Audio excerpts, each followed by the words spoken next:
کشمیر؟ جموں کشمیر کے لیے اچھی خبر ہے کہ الیکشن کمیشن کو بڑی دیر کے بعد یاد آیا کہ جموں کشمیر کی راجیہ سبھا کی سیٹیں جو ہیں وہ ویکنٹ پڑی ہیں، جس کی وجہ سے جموں کشمیر کے اندر بہت کچھ ہو سکتا تھا اگر یہ ٹائم پہ چناؤ کرائے جا سکتے تھے، لیکن نہیں کرائے۔ اب چونکہ ان کو یاد آیا ہے تو میں جموں کشمیر کے لوگوں کو مبارکباد دینا چاہتا ہوں کہ اب یہ راجیہ سبھا کی سیٹیں جو ہیں وہ الیکشن سے فل کی جائیں گی، اور یہ اچھی بات ہے۔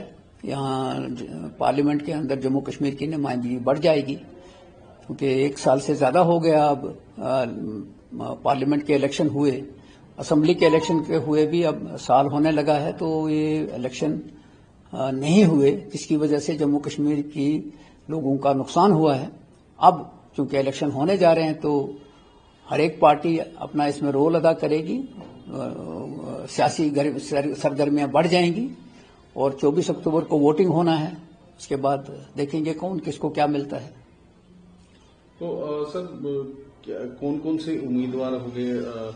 جس طرح سے فاروق صاحب کا نام بھی آ رہا ہے، فاروق عبداللہ صاحب بھی لڑیں گے، کیا کون کون سے جو ہے مین آپ مجھے؟ دیکھیے، پہلی بات یہ ہے کہ ہمارے پارٹی کے اندر ایک ڈسپلن ہے، اور ڈسپلن یہ ہے کہ آنے والے دنوں میں پارٹی میٹنگ کرے گی، وہ فیصلہ کریں گے کہ کون امیدوار ہوگا، اور اس کے بعد ہی سامنے آ جائے گا کہ کون امیدوار ہے۔ ابھی تک تو اس معاملے میں کوئی بات چیت ہوئی نہیں ہے، کیونکہ الیکشن ہی نہیں تھے تو بات چیت کیسے ہو سکتی تھی؟ جس طرح سے این سی کے پاس تو مینڈیٹ ہے اور زیادہ جو ہے سیٹیں، ہم تو کوشش کریں گے کہ ساری کی ساری سیٹیں لیں، ہم تو کوشش کریں گے، کیونکہ ہمارے پاس لوگوں کا مینڈیٹ ہے اور ایم ایل ایز بھی ہیں، تو امید تو کی جا سکتی ہے، لیکن اب پارٹی فیصلہ کرے گی کون کینڈیڈیٹ ہوگا۔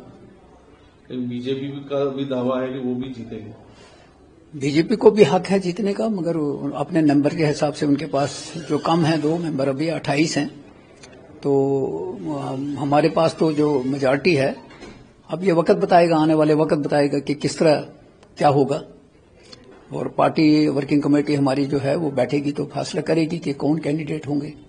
تو الیکشن کا آپ سواگت کرتے ہیں؟ ہم اس کا الیکشن کا سواگت کرتے ہیں، اس لیے کہ چونکہ بہت دیر کے بعد کرایا، کیونکہ یہ اس کے ساتھ ساتھ ہو جانے چاہیے تھے، الیکشن کے فوراً بعد ہو جانے چاہیے تھے، اس کے لیے کوئی دقت نہیں تھی۔ پتہ نہیں اب الیکشن کمیشن کیوں اس کو پیچھے پیچھے کر رہا تھا۔ بہرحال دیر آئے درست آئے۔ ٹھیک ہے، thank you very much.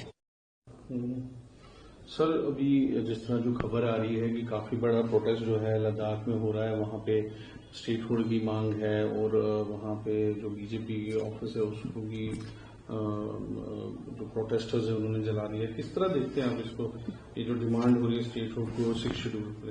Very unfortunate. ہم یہ سمجھتے ہیں کہ 5 اگست 2019 کا جو فیصلہ ہے وہ لیہ والوں نے بھی نہیں مانا اور جموں کشمیر کے لوگوں نے بھی نہیں مانا۔ اس ریاست کے 2 حصے کر دیے، لیہ کو الگ کیا گیا، اس کو یو ٹی بنایا گیا، اور جموں کشمیر کو بھی یو ٹی بنایا گیا، اور وہ یہ وعدہ کیا گیا کہ کچھ عرصے کے بعد اسٹیٹ ہوڈ دیں گے، لیکن وہ واپس نہیں آیا۔ الیکشن بھی ہو گئے، اسٹیٹ ہوڈ کو نہیں بحال کیا، اور ساتھ ساتھ لیہ والوں کی بھی شکایت یہ تھی کہ وہ بھی چاہتے ہیں کہ ان کو بھی لیجسلیشن ہو، ان کا بھی جو کیا نام ہے سسٹم ہے وہ باضابطہ ڈیموکریٹک سے چلے، مگر بدقسمتی یہ ہے کہ ان کی بھی بات چیت ہوئی۔ وہ پروٹیسٹ آج تھوڑا ہی کر رہے ہیں، پروٹیسٹ تو کافی عرصے سے وہ کر رہے ہیں، جب سے اسٹیٹ ان کا یونین ٹیریٹری بنا تب سے ہی وہ 6 شیڈول کی مانگ کر رہے ہیں، اور ساتھ ہی وہ کہہ رہے ہیں کہ ان کو بھی لیجسلیشن ہونا چاہیے، تو وہ انہوں نے نہیں کیا۔ اب وہ فائنلی شاید انہوں نے ان کا دفتر جلا دیا، تو مجھے لگتا ہے کہ وہ وائلنس کے اوپر آ گئے اب، کیونکہ مجھے لگتا ہے کہ یہ فیصلہ ہونا چاہیے تھا، گورنمنٹ آف انڈیا نے نہیں کیا، تو حالات یہاں پہنچ گئے۔